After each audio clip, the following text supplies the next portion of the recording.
अस्सलाम वालेकुम स्टूडेंट्स। इस वीडियो हम पढ़ेंगे क्लास 9 के मैथ के चैप्टर 11 की एक्सरसाइज 11.2 और सॉल्व करेंगे इसके क्वेश्चंस। क्वेश्चन 1 है हमारे पास, prove that a quadrilateral is a parallelogram if its opposite angles are congruent. एक क्वाड्रिलेटरल हमारे पास होता है फोर साइडेड फिगर, ऐसा फिगर या ऐसी शेप जिसकी फोर साइड्स हों।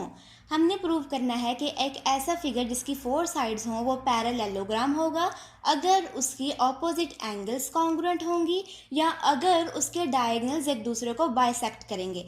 तो ए को पहले प्रूव कर लेते हैं कि अगर उसकी ऑपोजिट एंगल्स कॉन्ग्रुएंट होंगी। हमारे पास सोल्यूशन में आ गया ए पार्ट है, ऑपोजिट एंगल्स कॉन्ग्रुएंट होनी चाहिए, तो फिर हमने प्रूव करना है कि वो पैरेललोग्राम है। हम एक क्वाड्रिलेटरल ले लेते हैं ए बी सी डी। हम कहते हैं ये क्वाड्रिलेटरल है ए बी सी डी।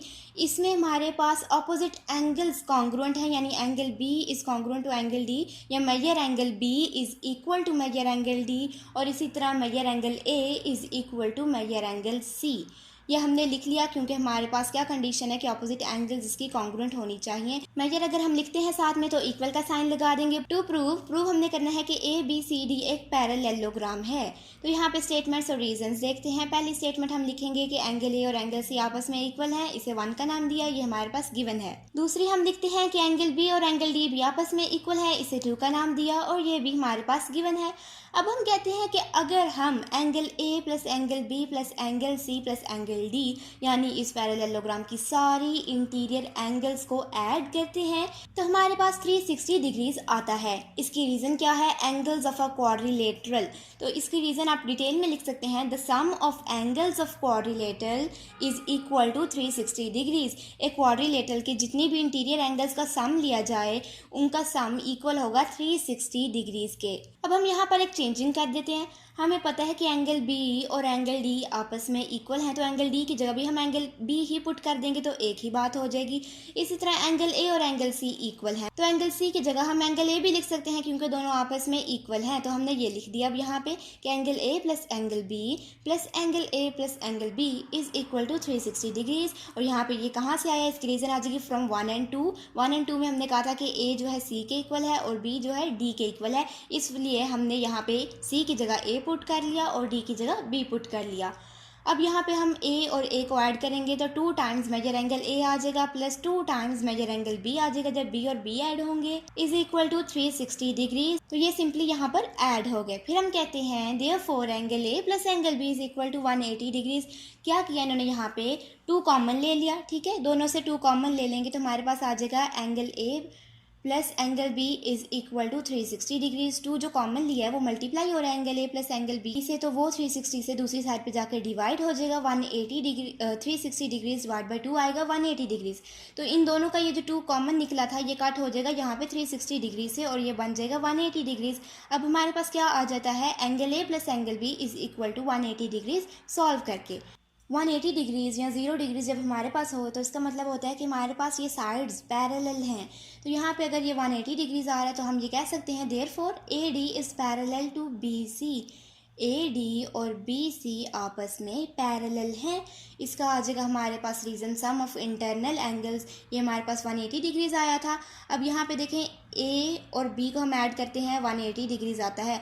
ये हमें पता है कि ये क्वाड्रिलेटरल है, 4 साइडेड फिगर है, तो यानी बी से और ए से ये जो भी साइड्स बनाएगा अपनी वो आपस में पैरेलल होंगी क्योंकि इसका सम कहाँ पे आ रहा है? 180 डिग्रीज़ पे।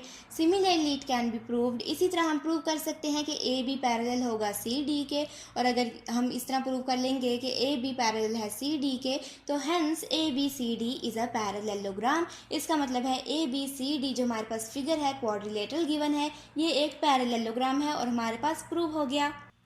इसी का पार्ट बी हमारे पास, हमने बताना है कि ये एक पैरेललोग्राम है अगर डायगोनल्स बाइसेक्ट करते हैं एक दूसरे को। तो यहाँ पे गिवन में है in a quadrilateral A B C D diagonals A C and B D bisect each other. 2 diagonals A C और बी डी एक दूसरे को बाइसेक्ट करते हैं, that is O A is congruent to O C. इसका मतलब है ओ ए और ओ सी आपस में कॉन्ग्रुएंट होंगे क्योंकि ये डायगोनल जिस पॉइंट पर मीट करते हैं ये इस पैरेललोग्राम का सेंटर ही होगा। इसी तरह O B is congruent to O D, O B और ओ डी भी आपस में कॉन्ग्रुएंट होंगे। प्रूव हमने ये करना है कि ए बी सी डी एक पैरेललोग्राम है। ये जो क्वाड्रिलेटरल हमारे पास गिवन है ए बी सी डी ये एक पैरेललोग्राम है, हमने प्रूव करना है। स्टेटमेंट्स में हम लिखते हैं in triangle A B O is corresponding to triangle C D O. Triangle A B O यानी इस ट्राइंगल को और ट्राइंगल सी डी ओ इस ट्राइंगल को हम कॉरस्पॉन्डिंग लिखते हैं, ये ऊपर वाली ट्राइंगल और ये नीचे वाली ट्राइंगल। इसमें हम कहते हैं कि अगर ए बी ओ की बात की जाए तो ए बी ओ में हम कहते हैं कि ओ ए कॉन्ग्रुएंट है, और इसी तरह सी डी ओ की बात की जाए तो उसमें ओ सी या सी ओ कॉन्ग्रुएंट है। तो ये दोनों साइड्स आपस में कॉन्ग्रुएंट है, हमने ये लिख दिया, और इसकी रीज़न एक आगे गिवन, ये हमारे पास गिवन भी था कि ये आपस में कॉन्ग्रुएंट हैं। फिर इसी तरह हम कहते हैं कि ओ बी और ओ डी जो साइड्स हैं इन दोनों ट्राइंगल्स की, वो दोनों भी आपस में कॉन्ग्रुएंट हैं, ये भी हमारे पास गिवन था। अब हम कहते हैं कि एंगल ए ओ बी यानी ओ पे जो एंगल है वो कॉन्ग्रुएंट है एंगल सी ओ डी की, यानी इस ट्राइंगल की एंगल जो है ओ पे वो इसलिए कॉन्ग्रुएंट हैं क्योंकि ये आपस में आ जाएंगी वर्टिकल ऑपोजिट एंगल्स। देखें यहाँ पे जो ओ पे ये एंगल होगी और इसी तरह यहाँ पे ये जो ओ पे एंगल होगी, ये दोनों आपस में वर्टिकल एंगल्स होंगी, और वर्टिकल एंगल्स आपस में कॉन्ग्रुएंट होती हैं। ये हमारे पास स्टेटमेंट इस तरह से आ जाएगी। फिर हम कहते हैं कि angle A O B is congruent to angle C O D. यहाँ पे एंगल नहीं, यहाँ पे आना है ट्राइंगल ए बी ओ या ट्राइंगल ए ओ बी भी उसको कह सकते हैं, is congruent to triangle C O D या ट्राइंगल सी डी ओ। पहले कॉरस्पॉन्डिंग था, हमने इसकी एक साइड को प्रूव किया, दूसरी साइड को प्रूव किया, तीसरी टाइम हमने एंगल को प्रूव किया, और हमने इस तरह से कह दिया कि ये ट्राइंगल्स, यहाँ पे ट्राइंगल का साइन आएगा, ये दोनों ट्राइंगल्स आपस में कॉन्ग्रुएंट हैं क्योंकि हमने क्या किया, side angle side is congruent to side angle side prove किया, या साइड एंगल साइड पोस्टुलेट बनाया। यहाँ पे रीजन में आप साइड एंगल साइड पोस्टुलेट भी लिख सकते हैं, यानी SAS पोस्टुलेट। अब हम कहते हैं कि angle 1 is congruent to angle 2। पहले तो इसमें एंगल 1 और एंगल 2 के नाम देख लेते हैं। यहाँ पे ये एंगल सी जो है हमारे पास, ये एंगल 1 है, और इधर इस ट्राइंगल में ये जो एंगल ए है ये हमारे पास एंगल 2 है। अब हम कह रहे हैं एंगल 1 और एंगल 2 कॉन्ग्रुएंट हैं, और इसकी रीज़न आ जाएगी corresponding angles of congruent triangles. इन दोनों ट्राइंगल्स को हमने आपस में कॉन्ग्रुएंट प्रूव कर दिया, तो इनकी जो सिमिलर एंगल्स हैं, जो रिलेटेड एंगल्स हैं, यहाँ पे अगर एंगल सी है तो इसके यहाँ पे जो एंगल ए है ये भी आपस में कॉन्ग्रुएंट हो जाएंगी क्योंकि ये ट्राइंगल्स आपस में कॉन्ग्रुएंट है। इसकी रीज़न ये आ जाएगी। Hence A B is parallel to O C. यहाँ पे ओ सी नहीं, आप डी सी लिखेंगे। तो अब हम कहते हैं कि ए बी और डी सी आपस में पैरेलल हैं, इसे 1 का नाम दे दिया। और ये पैरेलल क्यों है, क्योंकि एंगल 1 और एंगल 2 जो इनकी एंगल्स हैं ये आपस में पैरेलल हैं। नोट करें एंगल 1 और एंगल 2 की एक और रीज़न आ सकती है, ये आपस में है ऑल्टरनेट एंगल्स। ऑल्टरनेट एंगल्स भी आपस में कॉन्ग्रुएंट हो सकती हैं। अब हम कहते हैं by taking triangles A O D and B O C we can prove that A D is parallel to B C. अभी हमने क्या लिया, ट्राइंगल ए बी ओ और सी डी ओ को, और हमने प्रूव इससे किया कि ए बी और सी डी आपस में पैरेलल हैं। अब हम कह रहे हैं कि अगर हम ट्राइंगल बी ओ सी या बी सी ओ को ले लें, यानी ये साइड वाले ट्राइंगल और ये साइड वाले ट्राइंगल डी ओ ए या ए डी ओ, तो फिर हमारे पास यहाँ पे भी इस तरह से भी हम प्रूव कर सकेंगे कि ए डी और बी सी भी आपस में पैरेलल हैं। इसे हमने कह दिया सिमिलरली, कि सिमिलरली अगर हम ए ओ डी और बी ओ सी को भी लेंगे तो हम बाकी के दोनों साइड्स को भी पैरेलल कह सकेंगे। और अगर इस तरह हम कह देते हैं तो hence A B C D is a parallelogram. इसका मतलब है कि ए बी सी डी जो है हमारे पास ये एक पैरेललोग्राम है, और इसकी रीज़न आ जाएगी फ्रॉम 1 and 2। नोट करें, आपको ये प्रूव करने की फर्दर ज़रूरत नहीं, आप इसको सिमिलरली लिख लेंगे कि इसी तरह हम इसको भी प्रूव कर सकते। आप बस 2 ट्राइंगल्स को प्रूव कर दें और दोनों साइड्स को पैरेलल प्रूव कर दें, बाकी 2 साइड्स को आप सिमिलरली लिख सकते हैं। अब हमारे पास क्वेश्चन टू है हमारे पास, prove that a quadrilateral is a parallelogram if its opposite sides are congruent. अब हमने प्रूव करना है कि एक क्वाड्रिलेटरल पैरेललोग्राम है अगर उसकी ऑपोजिट साइड्स कॉन्ग्रुएंट हैं। तो यहाँ पे गिवन है क्वाड्रिलेटरल है A B C D, opposite sides को हम कॉन्ग्रुएंट रखेंगे, A B is congruent to C D और A D is congruent to B C. ये हमने लिख दिया गिवन में। प्रूव करना है कि A B C D is a parallelogram.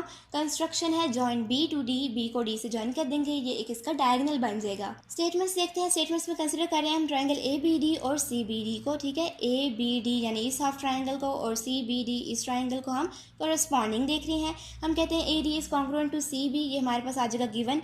यहाँ पे इस ट्राइंगल में ए डी और दूसरी ट्राइंगल में सी बी आपस में कॉन्ग्रुएंट हैं, ये हमारे पास गिवन भी था कि अपोजिट साइड्स आपस में कॉन्ग्रुएंट हैं। फिर इसी तरह A B is congruent to C D, इस साइड का ए बी ये कॉन्ग्रुएंट है इस साइड के सी डी के, ये भी हमारे पास गिवन था, तो गिवन आ जाएगा इसकी रीज़न।